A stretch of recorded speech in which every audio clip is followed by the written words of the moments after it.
እዙይ ሬዲዮ ኤረና ድምጽ ራዲዮ ኤረና أربعة إيرتراويان بلوت سقدامي أفريقيا 2020 تروحهم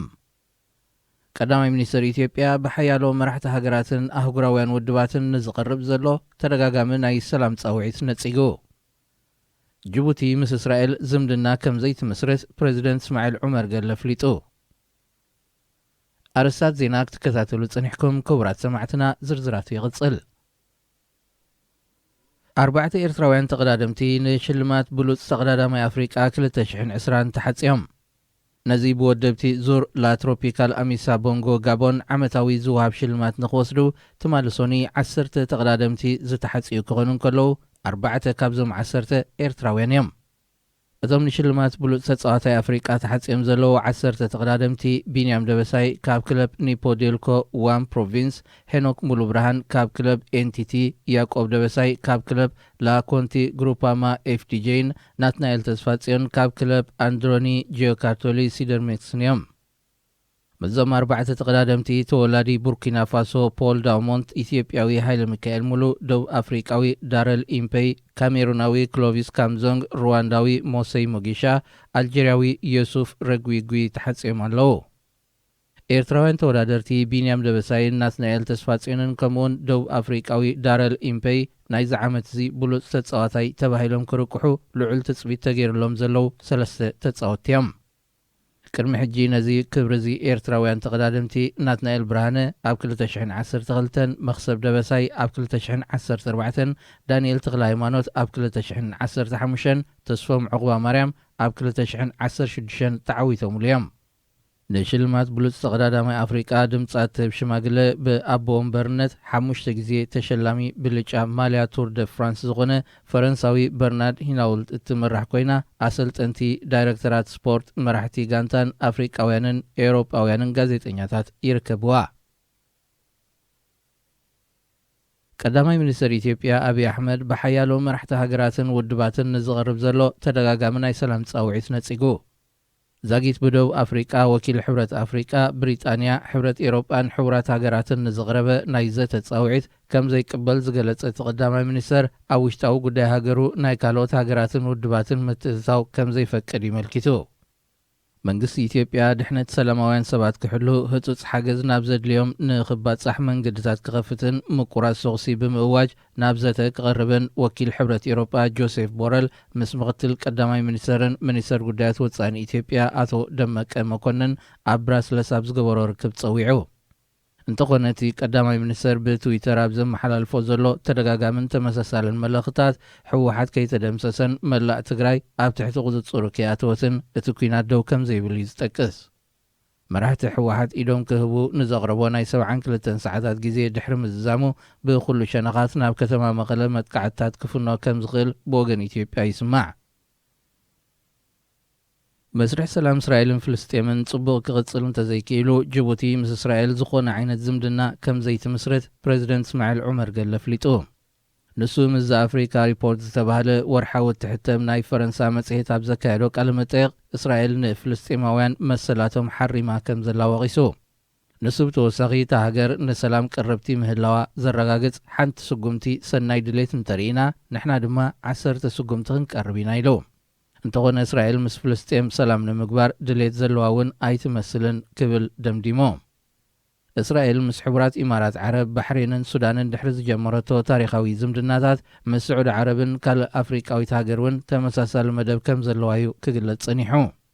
قدامي منيستر بنيامين نتانياهو زحلف قنياتا بسعود عرب مستيراو مبصح كم زكايدون تحبيروم اتاقليتي أفريقاوي تاقر دما جيبوتي كتكون كم تخيل أبز الربولو زلو اوان دمايو بريزيدنت قال مس إسرائيل زمدنان مكياد تبقسو سلام مس فلسطين كم كلمخونات زغرب زلو زينا أبزي فتسام راديو إيرنا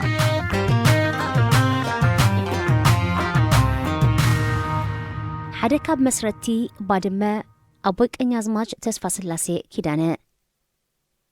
غازيت أنياب سدت راديو إيرنا نازا دمت إيرتراويان راديو إيرنا نازا ድምፂ ኤርትራውያን ኣብ ሚኒስትሪ ዜና እናሰራሕኩ ከለኹ እቲ ሓበሬታ ብኸመይ መጺኡኒ መን ምስ መስፍን ተስፋ ስላሴ ኣራኺቡኒ ኣይዝክሮን። ኣቶ መስፍን ወዶም ንቐኛዝማች ተስፋ ስላሴ ኺዳነዩ ብምትሕባሩ ብዕለት 27 ወርሒ 7 98 ኣብ ቃሓውታ ናብ መንበር ቤት ኣቦይ ቀኛዝማች ተስፋ ስላሴ ኺዳነ ከም ዝኸድኩን ንኣስታት 3 ሰዓታት ቃለ መሕትት ከም ዝገበርኩሎምን ዝመዝገብኮ መዘከሪታት ይረጋግጹ። ዝሃቡና ሓበሬታ ብኸመይ ተጠቂመሉውን ዝርዝሩ እኳ እንተዘይዘከርክዎ ህቡብ ደራስን ናይ ታሪክ ተመራማርን ኣቶ ኣለምሰገድ ተስፋይ ዝጸሓፍክዎ አንቢቡ ወይኒ ገረዝ ጌር ኣሰንያቶ ኣብ ቤተይ መጺኡ ናብ ኦም ኮስዶ ሓቲቱንስ ኣረኺበዮም ነይረ። ኣቦይ ቀኛዝማች ተስፋ ስላሴ ኺዳነ ሽዑ ቅድሚ 20 ዓመታት ወዲ 92 ዓመትን ብመስፍን ወዶምን ቤተሰብን ፈላጢኦምን ኣቱም ተባሂሎም ዝጽውዑን ዕድመ ምድፋእ ነቲ ምስ ጉልበቶም ዝነበሮም ዝናን ክብርን ከም ዘየጉደለሎም ክዕዘብ ከኣልኩ። ሜስምበር ማይ ሰትዮም ዘይፈልጡ ናብርኦም ጤልን በረኸትን ዝነበሮ ቀይሕ ጉልቡት ጉሩም ብዓሻም ሰብኣይ ኣቦይ ቀኛዝማች ተስፋ ስላሴ ንመብዛሕትኡ ዝሓለፍዎ ጉዕዞ ህይወት ዘይርስዑ ብዕለታትን እዋንን እናዘከሩ ኣዘንተውለይ ሓደ ሓደ ዝዓቀብዎ ሰነዳት እውን ነበሮም። ኣብ ምቕራብን ምንባብን ድማ ወዶም ኣቶ መስፍን ተስፋ ስላሴ ተሓጋገዞም ነበረ። ዳርጋ ኩሉ ናይ ስራሕ ግዚኦም ኣብ ኢትዮጵያ ብዝያዳ ከዓ ኣብ ትግራይ መሕሊፎሞ። ዕላልና ኣብቲ ብምኽንያት ባድመ ኣብ ሞንጎ ኤርትራን ኢትዮጵያን ኩናት ዝተጀመረሉ ኣሰንባዲ እዋን እዩ ዝነበረ። እወ ብዛዕባ ባድመ እዛ ካብ ዜሮ ንእለቱ ናብ ሄሮ ዝተቐየረት ጉዳመኛን ዕድለኛን ኤርትራዊት ዓዲ ስማ ካብ ኤርትራን ኢትዮጵያን ሓሊፉ ዓለም ፈሊጥዋስ ገናውን ህውነት ኣይወደቐን። ኣነ ከዓ ከም ሰበይ ቅድሚ 20 ዓመታት ብዛዕባ ባድመ ጽሒፈን ሕጅ ከዓ እደግሞ ኣለኹ። ኣብዚ ቅነዚ ካብ ኢትዮጵያውያን ብሓፈሻ ካብ ትግራዎት ከዓ ብፍላይ ዝስማዕ ዘሎ ድምፅታት ብፍላይ ከዓ እቲ ባድመ ናትና እኳ እንተኾነት ዓለም ካብ ፈረደትና ንሰላም ክንብል ንኤርትራውያን ዘይንህቦም ዝብል ከም ትካቦ ንመጽውተሎም ዘስምዕ ዘረባታት ዝያዳ መዘክሪታተይ ክፍትሽ ኣተባቢዑኒ። ቅድሚ 20 ዓመታት ኣቦይ ቀኛዝማች ተስፋ ስላሴ ኺዳነ ዝሃቡና ሓበሬታ ከዓ ረኸብኩ። እዚ ሓበሬታ ንዝሰፍሐ መጽናዕቲ መበገስ ክኸውን ስለ ዝኽእልን ብዛዕባ መጽኣ ክትሓስብ ሕሉፍ ክትውከስ ኣገዳሲ ስለ ዝኾነን ቃል ምስክርነት ኣቦይ ቀኛዝማች ተስፋ ስላሴ ኺዳነ ከም ዘለዎ ቅርበልኩም። ነቲ ናይ ኣስታት 3 ሰዓታት ዕላል ጾሚቐዮን ናብ ጽሑፍ መልክዕ ኣትሒዘዮን እምበር ኣብ ትሕዝትኡ ዝገበርኩሉ ለውጢ የለን። እቲ ቅድሚ 20 ዓመታት ዝጸሓፍኮ ክረኽቦ ስለ ዘይክእል ገለ ኣስማትን ኣሃዛትን ጊጋንተት ተረኺቡ ኣቐዲመ ኣቕሬታ ሓትት ቃል ምስክርነት ኣቦይ ቀኛዝማች ተስፋ ስላሴ ኺዳነ እዚ ዝስዕብ እዩ። هذه إذاعة إرنا. هنا إذاعة إرنا الدولية. بشحن 1935 أب عسكر طليان أب تريبولي 3 ዓመት መንፈቐን ገይረ። ድሕሪኡ ኣብ ኢትዮጵያ ብሽሕን 1941 ኣብ ጎጃም ክፍለ ሃገር ደጋዳምት ዘጋድም ደንብጫ ኣመሓደር ነይረ። ብሽሕን 1943 ክሳብ 1962 ኣብ ታሕታይ ኣድያቦ ዓዲ ሃገራይ ኣመሓዳሪ ኮይነ። ድሕሪኡ ብሽሕን 1971 ፈረንጂ ናብ ኣኽሱም ተቐይረ ጥሮታ ወፅኤ። ብያራ ባድመ ዓዲ ሓርማዝ ኣንበሳ በረኻ ጸሊም ከሎ ዝፈልጦ ሽራሮ ሰብ ዝበሃል ዓዲ ነበረን። ኣብ ዓድታት ኣዝሖ ገባስዓ ማይ ምልዖ ምሕምባስ ኣባጊዕ ሕረት ዓደው ዓላ ኩሉ እንዳሊሎ ምላሽ ዝበሃል ዓድታት ኤርትራውያን ባዕልና ዋዕላና ገበርና ኣጣየሽናዮ። ንሕና ኤርትራውያን ኣብቲ ከባቢ 54 ታቦታት እቲና። ትግራዎት ግን ታቦት ይሰርቁናን ኣብ ግዜ ፌደሬሽን ብፍላይ ጎንፂ ይገብሩልናን ነይሮም። ሎሚ ደኣ ኩሉ ፈሊጥዎ እምበር ትግራዎት ንኤርትራውያን ክወሩና ሓድሽ ኣይኮነን። ቅድም እውን ብ1957 ፈረንጂ ወረዳ ጽምብላ፣ ወረዳ ኣስገደ፣ ሽራሮ፣ ጥምብላ፣ ኣስገ፣ ሰየምቲ ዲያቦ ሓደግቲ ዝበሃሉ ወረዳታት ኪዱ ንኤርትራውያን ውረርዎም ዝዘመትኩሞ ንዓኹም ተባሂሎም ገዛኣትዮም ኩሉ ዝስከምዎ ጠስሚ ከይገድፉ ወሲዶም ብዕራይ ሓሪዶም በሊዖም ከይዶም ኣብቲ እዋንቲ ብ1957 ክሳብ 1958 ሸፋቱ ንጸዓዱ ኸቲሮም ዘሚቶሞም ነበሩ እሞ መንግስቲ ከዓ ንኹሉ ተኸባቢ ዓድታት እቲ ገንዘብ ክፈልዎ በለ። ሽዑ ትግራዎት ካብ እንዳሊሎ ምላሽ መሬት ኤርትራዩ ኤርትራውያን ይኽፈልዎ ኢሎም። ሽማግለታት ኤርትራውያን ከዓ መሬትና ምዃኑ ቅድም ብጽሑፍ ኣረጋግጹልና ኢሎም ሓተቱ። ትግራዎት ብጽሑፍ ኣረጋገጽሎም። እቶም ኤርትራውያን ከዓ እንቋዕ መሬትና ምዃኑ ኣመንኩም እምበር ነቲ ገንዘብ ንኸፍሎ ኢሎም ከፊሎሞ። እቶም ሽዑ ሽማግለ ዝነበሩ ክልተ ኤርትራውያን ሊባን ዝዓዶም ከንቲባ በላይ ኢማምን ዴዳ ዝዓዶም ከንቲባ ተስፋ ማርያም ኣበድን እዮም። ባድመ መጀመርያ ሰብ ዝኸረማ ድማ ብ1956 ዓመተ ምህረት እዩ። እቶም መጀመርያ ዝመጹ ከዓ ቀዳማይ የዕብዮ መንግስቱ ዓዱ ሕምብርቲ፣ ካልኣይ ጋርዛሃውኪ ዓዱ ሕምብርቲ፣ ሳልሳይ ባሻይ መሓሪ ገረንስአ ዓዱ ሕምብርቲ፣ ራብዓይ ገረዝጌሄር በራኺ ዓዱ ሕምብርቲ፣ ሓሙሻይ ሃለቃ ዘርአ ዓዱ ሕምብርቲ፣ ሻድሻይ ከዓ ኣነ ባዕለይ ዘነባበርክዎምን ዝጭራሕ ኩሎምን እዮም። ንመጀመርያ ግዜ እዞም 5 ደቂ ሕምብርቲ ብ1956 ንባደማ ሕምብርቲ ከሪሞማ ባዕልያ ጣይሸዮም። ንዴዳ ዘጣየሱ ከዓ ቀዳማይ ሸቃ ስብሃቱ፣ ካልኣይ ባሻይ ፍስሓ ተስፋጼን፣ ሳልሳይ ገረዝጌሄር ተስፋጼን። እዞም ሰለስቲኦም ንመጀመርያ ግዜ ንዴዳ ጣይሶማ። ንደንበ ገዳሙ ከዓ ደቀ ደሽም ዝዓዶም ኣበይ ገዳሙ ስለ ዝመስረትዋ ብስሞም ደንበ ገዳሙ ተባሂላ ተጸዊዓ። ዓዲ ማዕለሉን ከምኡ ንሸቃ ገረስላሰ ማዕለል ብሽም ኣቦኻ ጸውዓ የልዮ ዓዲ ማዕለል ተባሂላ ሽዑ ጨሪሕናዮ። ደቂ ዘርኡ ዝመስረተውን ኣቦኡ ነዚ ሕጂ ወዱ ኣብ ኣስመራ ዘሎ ምስ በሉ ኣቦይ ተስፋ ስላሰ መስፍን ወዶም ዋና እንዳ ኦሎምፒክ ኤሌክትሮኒክ ኢሉ መልኣሎም። ኣቦይ ተስፋ ስላሴ ይቕጽሉ። ብ1963 ንልኡል መንገሻ ስዩም ረድኣ ዝጊ ዝብልዎ ናይ ሕርሻ ኽኢላ ኾይኑ ናቶም ሕርሻ የካየድ ነይሩ። ልኡል መንገሻ ነዛ ኤርትራውያን ደቂ ሕምብርቲ ዝመስረትዋ ባድማ ሕምብርቲ ትበሃል ዝነበረት ተሪፉ ባድማ ይርጋ ትበሃል ኢሉ ኣዚዙ። ኣቦኡ ንመንገሻ ክፍክሮ ኸለዉ ኣባ ይርጋ ይብሉ ስለ ዝነበሩ ብሽም ኣቦኡ ክጽዋዕ ደልዩ። ኣብቲ ከባቢ 3 ትራክተራትን ኣሽሓት ሸቃሎን ይዋፍሩ ነይሮም። ንዓይ ከዓ ንኤርትራውያን ቀረቡና በለ መሬት ይወርራ ኣሎ ኢሎም ናብ ኣኽሱም ቀይሮሙኒ። ሽዑ መንገሻ ስዩም መዓስ መጺኹም ኢሉ ሓቲቱኒ። መዓስ መጺኻ ትብለኒ ድኣ ንኮ ዶ ትርእየኒ የለኻን ጥሒነ ከም ኢደይ ክበልዕ እንተበልኩኻ ኸሊእካኒ ካብ ንስኻ ትበኒ ግን ስጋ ገመል ይበልዕ ኢለዮ። ሽዑ ስጋ ገመል ይበልዕ እንተልካ ይሽፍት ማለት እዩ ነይሩ። ሽዑ ንመንገሻ ስዩም ምዝራብ ማለት ንእግዚኣብሔር ምዝራብ ይሕሰብ ነይሩ። ካልእ ሰብ ተዓጢቑ እናሰገደሎም ኮለየኩም ኢለዮ ክንደይ ናይ ቅትለት ፈተነ ገይሮሙለይ ኣይሰመረሎምን። ንኹናማ እውን ኣነ ባዕለይ ጭቅነት ኣቢለት ጣይሰዮም። ኩናማ ናብ ሽራሮ ዝኸዱሉ ምኽንያት ከዓ ካሳ ዝተባህለ ኩናማ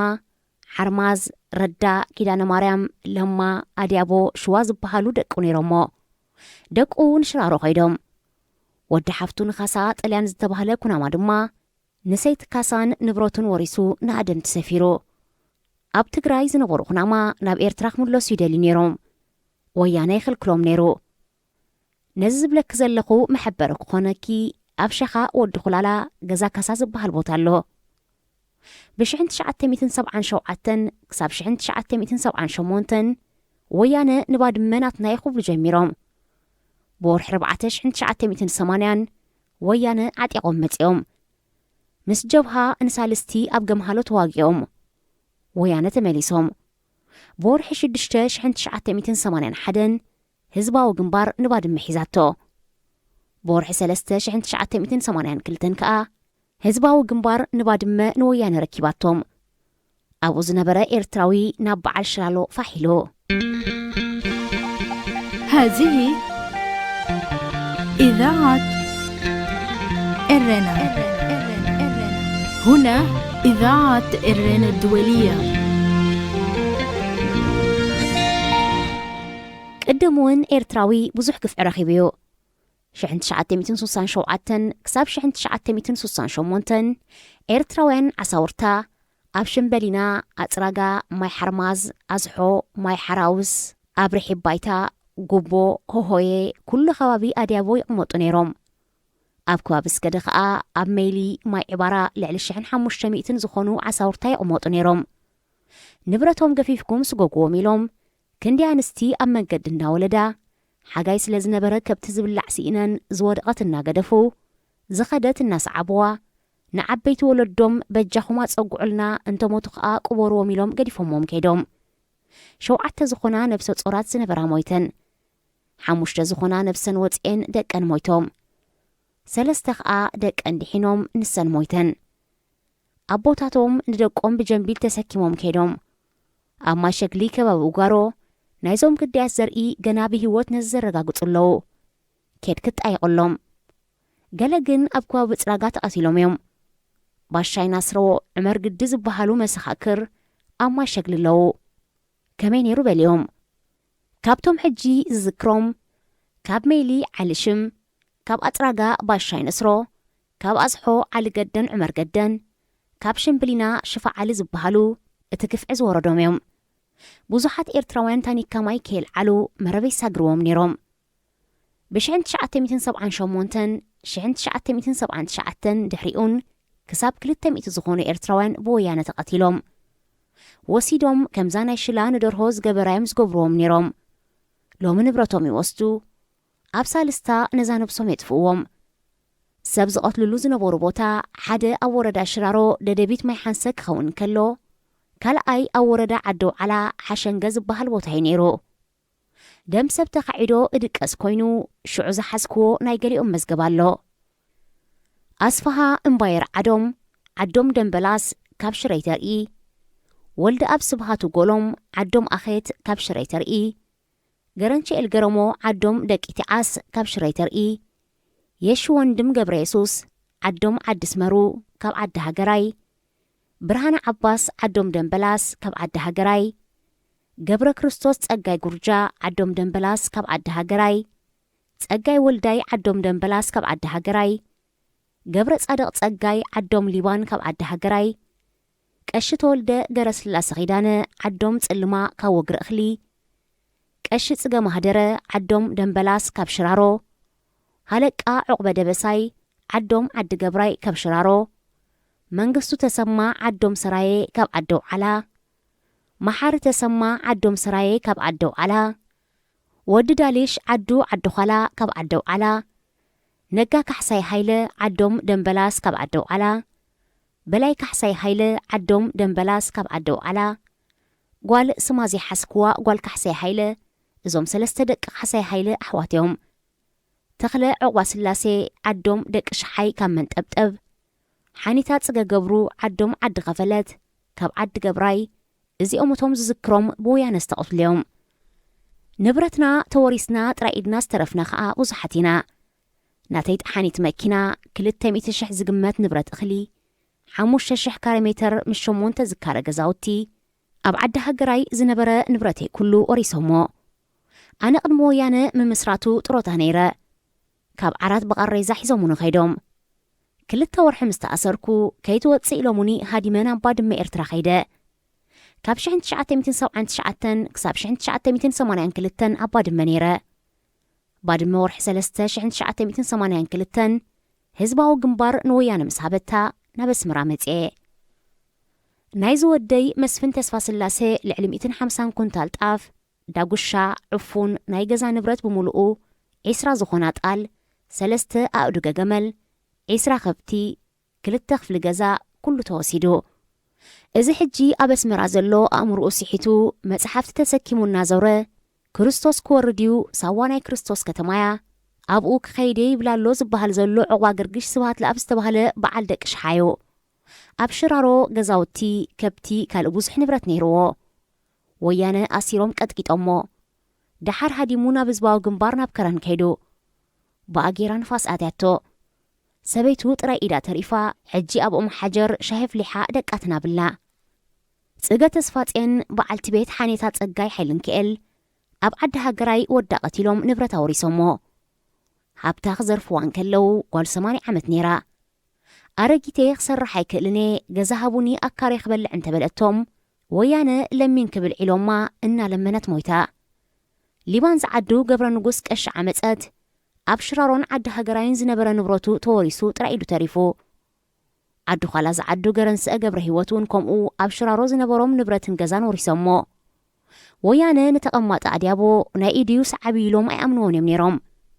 ካብ ደርጊ ዝቐተሎ ሰላማዊ ህዝቢ ከዓ ወያነ ዝቐተልዎ ይወስሑ ኣብ ማሕዳር ሽረ ዝነበረ ኣብርሃ በላቸው ንወያነ ኣነ ዝቐተልኩም ህዝቢ ዶ ይወስሑ ንስኹም ዝቐተልኩሞም ንጽባጸብ ኢልዎም ክሳብ ዝዳሕራይ 1980 ናይ ደርጊ መርበብ ክንበትኺና ኢሎም ነቲ ህዝቢ ለይትን ቀትርን እናኣከቡ ኣብ ሓድሕዱ ከም ዝባላልዕን ከም ዝለኻኸምን ገይሮሞ ብዙሕ ህዝቢ ተቐቲሉ ብዘይካ ሙፈራሓ ካልእ ስራሕ ዘይፈልጥ ዝነበረ ህዝቢ ኣድያቦ ግን ደርጊ ፈጺሙ ይኣተውን ዝነበረ ኣብታ ሓለዋ ወያነ ዝበሃል ሰፊሮም ዓመታት ዝኣሰርዎም ዝወፅእ ኣይነበረን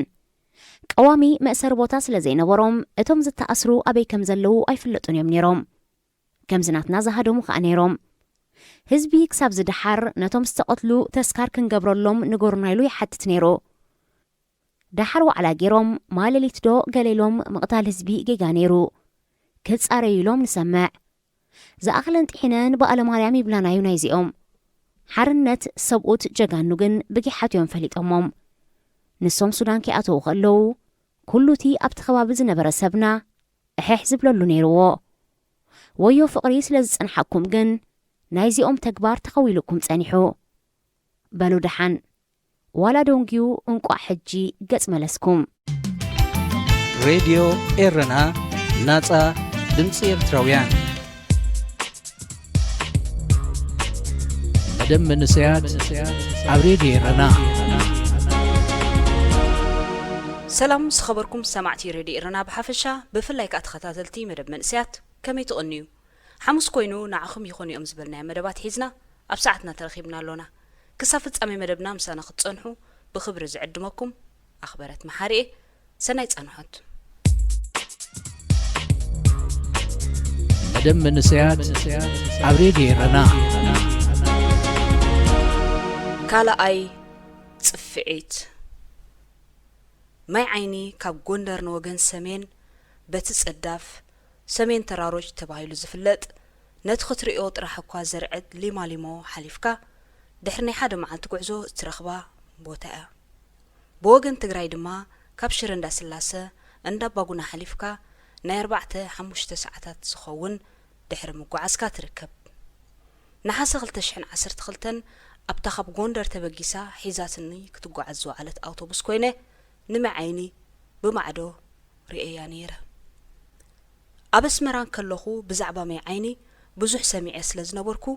ሓደ ዓብ ከተማ ክርኢ እኳ እንተተጸበኹ ዘይከም ትጽቢተይ ግን ንኣሽቱን ሓጸርትን ኣጓዱ ዝተዘርግሐ ቴንዳታት ኣብቲ ሰጣሕ ጎልጎል ኣሳፊሖም ነይሮም ኣብ ካምፕ ክህሉ ከም ግዴታ ተቐቢልዮ ስለ ዝነበርኩ ኣብዚ ክነብር ዝብል ጋህዲ ምስ ረኣኹ ኣዝየ ሰንቢደ ኣብዚ ኸመይ ቢሎም ሰባት ይነብሩ ከመይ ገይረ ኣብዚ ክነብር ንነብሰይ ሕቶ ብርእሲ ሕቶ እናደራረብ ኩላ ዓቕለይ ጸቢቡኒ ብዙሓት ኣዋልድን ኣወዳትን መናእሰይ ኣብቲ መሬት ተውዛሕዛሕ ይብሉ ነይሮም ንዓኣቶም እንክርኢ ሳዋብ ዓይነይ ቅጅል ኢሉ ተዘኪሩኒ እታ ኣውቶቡስ ዝወርድ ሰብ ኣውሪዳ ካልኦት እውን ኣብኡ ተሰቒሎም ሓደ ድሒሩ ስሙ ሳሙኤል ምዃኑ ዝነገረኒ ቀጢን በራሕ መንእሰይ ካብ ማይ ዓይኒ ድሕሪ ምስፋሩ ኣብ ጥቓይ ኮፍ ኢሉ ኣብ ርእሲ ድኻመይን ጭንቀተይን ሕቶታት የብዝሓለይ ስለ ዝነበረ ኣዝዩ ጸላእኽዎ ብፍላይ ኢሳያስ ኣፈወርቂ ዓድና ሕዲጉና ከም ንስደት ገይሩና ኢሉ ብዛዕባ ፖለቲካ ክዛረበኒ ምስ ጀመረ መሊሰ ካባይ ኣርሒቑ ኮፍ እንተዝብል ተመኒየ ኣስዒቡ መለስ ዜናዊ ሓቀኛ መራሒ ከም ዝነበረ ሕጂ ብሞቱ ድማ ኣዝዩ ሓዘን ከም ዝተሰምዖ ነጊሩኒ ካልእ ንእዝነይን ስምዒተይን ዘይምቹእ ነገራት ከይወስኽን ከሎ ዝደቀስኩ መሲለ ገጸ ሸፊንዮ ኣብቲ ሽዑ ፖለቲካ ማለት ወይ ብዛዕባ መንግስቲ ምዝራብ ማለት ዘርዕድን ዘፍርሕን ጥራሕ ዘይምልከተኒ ጉዳይ ከም ዝነበረ ዝፈልጥ ነይረ ድፍረት ናይ ተወዲ ከዓ ከም ስድነት ሓሲበዮ ጽቡቕ ናይ መለስ ዜናዊ ኣብቲ ሽዑ ግዜ ሰሚዕዮ ዘይፈልጥ ነገር ብምንባሩ ርእሰይ ክቕበሎ ኣይከኣለን መለስ እቲ ክልተ ኢዱ ኣብ ገጹ ሸፊኑ ድኻን ርጉምን መራሒ ምዃኑ ኣብ ኤርቲቪ ዝሪኦ በራሕ ሰብኣይ ጽቡቕ ጎኒ ከም ዘለዎ ሰብ ንምቕባል ኣዝዩ ዓቐብ ኮይኑኒ እቲ ሳሙኤል ዝተባህለ ወዲ ምስታ ምሳይ ክትጓዓዝ ስቐነየት ኣደ ክልተ ቆልዑት ክዕልል ጀሚሩ እቲ ንኽሰምዖ ዘይደልዮ ዝነበርኩ ዕላሉ ድማ ተገዲደ እሰምዖ ነይረ ኣብዚ ራድዮ ጋሕታ ዝበሃሉ ኣለዉ ተቃወምቲ ኣለዉ ኣንጻር ህግደፍ ዝቃለሱ ኣለዉ መንግስቲ ኢትዮጵያ ከዓ ኩሉ ሓገዛት እዩ ዝገብረሎም ገለ ካብቲ ሽዑ ዝዛረቦ ዝነበረ ሕጂ ዝዘከርክዎ እዩ ንመይ ዓይኒ ምስቲ ኩሉ ፍርሐይን ጭንቀተይን ሕቆይ ምስ ሃብክዋ ኣይተመለስክዋን ኣብ ናሓሰ 2019 ብወገን ሽረ ንመይ ዓይኒ ተመሊሰ እቲ ካብ ሽረ ዝወስድ መንገዲ ኩሉ ብቐጥራን ተለቢጡ ንኽትጓዓዘሉ ኣዝዩ ምቹእ ኮይኑ ጸኒሕኒ ብየማንን ጸጋምን ዝዕጅበካ ጎቦታት ምዕራብ ትግራይ ጠሊ ክራማት ተወሲኽዎ ንኽትሪኦ ኣዝዩ ባህ የብል ጠለ በጊዕ ተመጢጠን እናጠጠማ ከብቲ ከዓ ኣብቲ ጽርግያ ሸናዕ እናበላ ነቲ ጽባቐ ተፈጥሮ መሊሰን ግርማ ወሲኸናሉ ርእስ መንፈሰይ ካብ ርሑቕ ስደት ተመሊሱ ኣብ መረበቱ ዓሪፉ ነበረ ማይ ዓይኒ በጽሐ ካብታ ሚኒባስ ምስ ወረድኩ እቲ ኩሉ ቅድሚ 6 ዓማውቲ ኣብታ ኣውቶቡስ ኮይነ ዝረኣኽዎ ከምኡ ኢሉ ነይሩ እቶም ዘወንወን ዝብሉ መናእሰይ እቲ ኣብ መሬት ዘሳፍሐ ንኣሽቱ ገዛውቲ ዝተዘርግሐ ቴንዳታት ብዘይ ዝኾነ ይኹን ምቕያር ከምኡ ኢሉ ጸኒሕኒ ኣብ ማይ ዓይኒ ከም ዝበጻሕኩን ወላ ሓደ ሰብ ስለዚ ሓበርኩ ቴሌፎን ደው ኢለውን ካብኡ ናብኡ ክሰርሓለይ ኣይከኣለን ኣብ ኣፍ ደገ ሓንቲ እንዳሻሂ ኮፍ ኢለ ነዊሕ ሰዓታት ሓሊፉ ኣማሲኡ እቲ ደለዮ ዝኸድኩ ሰብ ገና ኣብ ኣዲስ ኣበባ ከለኹ ገዛ ሲኡኑ ንሱን ብዙሓት ከምኡን ኣደ ቆልዑትን ኣብ ጋህ ዝበለ ዓብ ኻንሸሎ ከም ዝነብሩ ነጊሩኒ ስለ ዝነበረ ነዚ ሓበሬታ ዝሒዘ ብስሙ ሓቲቶም ክረኽቡለይ ኣብታ ብቴንዳ ዝተሰርሐት እንዳሻሂ ዝተላለኽዎም መንእስያት ተሓባቢሮምንስ ከም ዝሓሰብክዎ ተኸናዊኑ እቲ ምትሕብባር ቀጺሉ ሓደ ካብቶም ኣብኡ ዝተላለኽዎም ገዝኡ ክንሓድር ከይሓተትናዮ ኣፍቂዱልና ኣብታ ሕቆና ሴርና ዝኣተናያ ገዝኡ ንሱን ሰበይቱን ምስ ወዲ 6 ወርሒ ወዶም እተን ሃገር ዝኣኽላናጹን ብሓባር ይነብሩ ሬድዮ ኤረና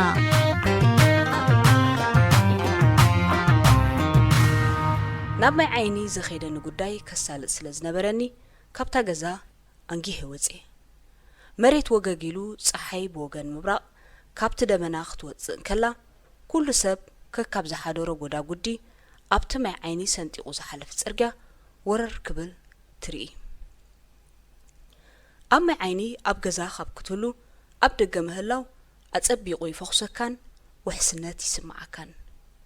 ጉዳይ ከሳልጥ ኣብቲ ካብ ማይ ዓይኒ ኣስታት 5 ኪሎ ሜትር ርሒቑ ዝርከብ ቤት ጽሕፈት ኣራ ብሞተር ሳይክል ከይደ አንጊሄ በመምጽአይ ጉዳይ ቀልጢፈ ከሳልጥ ትጽቢተይ ኣዝዩ ልዑል እኳ እንተነበረ ዘይከምኡ ግን ልዕሊ 300 ዝኾኑ ጉዳይ ከሳልጡ ዝመጹ ሰባት ኣብቲ ቀይሕ ሓመድ ዝሕብሩ ኻንሸሎ ጸኒሖሙኒ ኣብዚ ድዮም ሓዲሮም ክሳዕ ዝብል ተገሪመ ከባቢ 1 ሰዓት ይኸውኑን ተጸቢየ ክሳብ ሽዑ ወላ ሓደ ሰብ ንኦፊስ ከኣቱ ኣይረኣኹን ሰዓት 8 ፈረቓን ይኸውን ግና ኩሎም ሰራሕተኛታት ካብቲ ክቆርሱሉ ዘርፈዱ ገዛ ወፂኦም ኣብ ልቢ ኩላትና ዘይጸንሐ ድማ መካይኖም ተሰቒሎም ኣብቲ ኻንሸሎ ሓዲጎምና ከይዶም ክሰርሑ ድዮም ኣይሰርሑን ወላ ሓደ ሰብ ዝሓበረና ኣይነበረን ዳሓር ከባቢ ሰዓት 10 ምስ ኮነ ግን ኣብ ካምፕ ከይዶም ራሽን ይዕድሉ ከም ዘለው ሰሚዕና ተስፋ ዝቆረጹ ተመሊሶም ተስፋ ዝገበርና ከዓ ኣብኡ ክንጽበ መሪጽና እቲ ተስፋ ግን ዝለወጦ ነገር ኣይነበረን ካልኣይ ሳልሳይ መዓልቲ እናበለ ራብዓይ መዓልቲ በጺሑ ኣብ ምበር ራብዓይ መዓልቲ ኣብቲ ራሽን ዝዕድሉሉ ቦታ ብምኻድ ክልምኖም ወሰንኩሞ ምስቶም ራሽን ዝዕደሉ ተመሳሲለ ኣትየ ኣብቲ ራሽን ክትዕደል እትጽበየሉ ደራሽ ምስ ኣተኹ ንሞት ዝቐረብኩ ክሳዕ ዝመስለኒ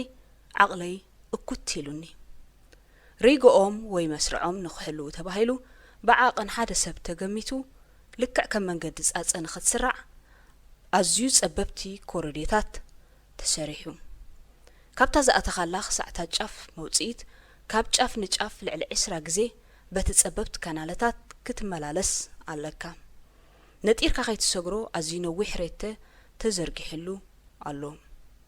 ኣብዘን ካናላታት እዚአን ኮንካ ሪጋኻ ትጽበ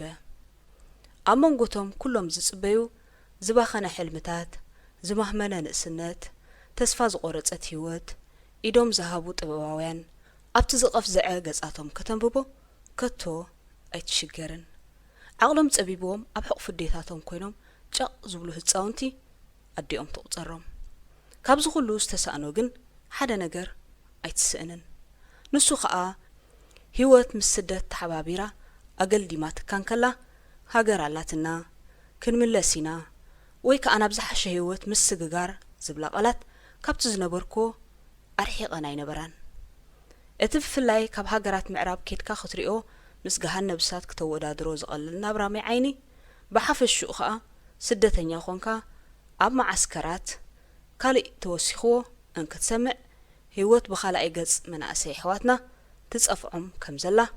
ክትሓስብ የርምም ሓድሕድ ኩናት ኢትዮጵያውያን ደመንኡ ኣብቶም ደንቢኦም ዝተፍኦም ኣእላፍ ንጹሃት ኤርትራውያን ኣንጠጥዩን ይዘንባሎን እዚቲ ኣብ ርእሲ ዘላታ ተወስኸታ ዘብል ካልኣይ ጽፍዒት እዩ ሬድዮ ኤረና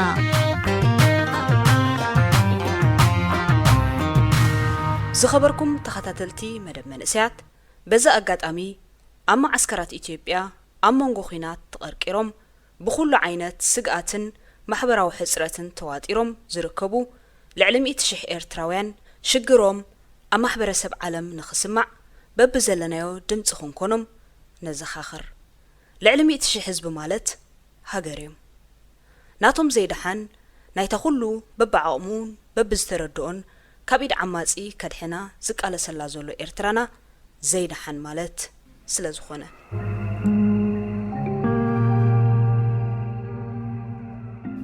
ከይጎደልካ ምንኣስ መልሐቐይ ኣብዚ ጎረቤተይ ልስልስ ዝበለ ድምፂ ይሰምዕ ኣለኹ ኣብ መንጎ ድምፂ ቃንዛጓል ብናይ ዓርካት ተነፋፍሳ ድምፂ ተዓጂቡ ኣእዛነይ ይሻምጠሎ ካብ ዕድመይ ክሳብ ፍቕሪ ኣነ ንስኻን ንበልጽ ግን እንታይ ዋጋ ኣለዎ ብሓባራዊ ህርመት ተንፋስ ተበሊጽና ነብስ ወከፍ ትንፋስ ንዓኻ እናሓሰብኩ ክቖጽር 2 ዓመት ኮይኑኒ ፍትሓዊ ብዘይኮነ ዕጫ ተረቲዐ ብዘይ በኣኻ ምንባር መቕጻዕቲ እዩ ንዓይ ናትካ ዘይምቕልጣፍ እምበር ኣነ ዶ ኣብዚ ሰዓት ናይ ካልእ ጓል እህታ ክሰምዕ ምነበረኒ ኣብዘይ መጸልብኻ ዘይከትኩ ኣነ ሓሚም ኣለኹ ዘይምህላውካ ካብ መንባር ኣጉዲሉ ምንምነት ኣሕቂፍኒ ይርከብ ኩሉ ግዜ ካብ መዓልታት ሓደ ንግሆ ነብሲ ኣብ ደረትካ ክትበራበር ክረኽባ ምስ ተመነኹ እየ ብኽኸውን እዩ ብቐሪብናይና ጽባሕ ኣጉላዕሊዐ እረአየንሎ ቀፂዕካኒ ካብታ ናይ ጽባሕ ፀሓይ ንላዕሊ ዘጽለግልግ ዘሎ ናይ ዕድመይ ዕራርቦ እዩ ዘጨንቐኒ ቀላይ ዓይንተይ ረቅቕቲ ከናፍረይ ተረርቲ ኣጥባተይ ጽብሐን ይተሓሳስበኒ ኣሎ ሕብሪ ኣብ ዘይብሉ መዓልታተይ ዘይበኹዐ ተስፋኻ ሓቂፍካ መንበር ክሕትኡ የንገብግበኒ ኣሎ ኣብዚ ሰሙን ይኹን ዝኾነ መዓልቲ ኩሉ ኸብቃዕ ምጽባየ ከኽትም ይምነ ብድንገት ካብ ዝነብሮ ዘለኹ ሲኦልነት ወፄ ነብሰይ ኣብ ጎንኻ ክረኽባ ንዓኻ ብምስኣን ዝፈኾት ነብሰይ ኣእዳውካ ስዲድካ ክትካስሳ ይረአየኒ ኣሎ ክብደት ምጽባይ ተጸባይ ጥራሕ ሕማሙ ዝርድኦ ንዓኻ ክጽበ ክንደይ ዓመታት ሃንኩተ ንዓኻ ክጽበ ክንደይ ኣወዳት ገፊዐ ክንደይ ግዜ ምስ ነብሰይ ተባይሰ ማንም ይኺድ ማንም ይምጻእ ግን ብሓንቲ ምምጻእናትካ ዘይርስዖ ነገር የለን ስለዚ ይብለካ ኣለኹ ሕልመይ ነፍሲ ዝርኣሉ ዘለና ይኣኽለና እዩ ኣነ ንስኻ ጥራሕ ኮይና ህይወት ካብ ዜሮ ንጀምራ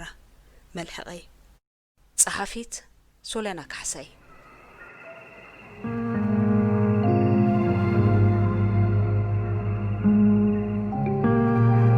ዝኸበርኩም ተኸታተልቲ መደብ መንእስያት ንሎሚ ዘዳለናዮ መደብ ከም ዝተኸታተልኩም እዩ ነይሩ ብዘቕረብናልኩም መደባት ዓጊብኩም ክትኮኑ ተስፋ እናገበርና ኣብ መደብኩም መደብ መንእስያት ክትሳተፉ ምስ ትደልዩ ወይ እውን ሩኢቶታትኩም ክትሰዱልና ምስ ትደልዩ ብኣድራሻና radioerena@gmail.com بغوص تليفوننا 0049 71 61 50 77 624 بموكاس كتلقوا لنا خم تدخلوا نحبركم كمون بناي فيسبوك أدراشنا مدب ملسيات أبريدي إرنا مبال رؤيتاتكمن حتوتاتكمن لأخلنا كساب زمت حموس مزترفو مدبات ريدي إرنا حدقكم سنايك أنا راديو إرنا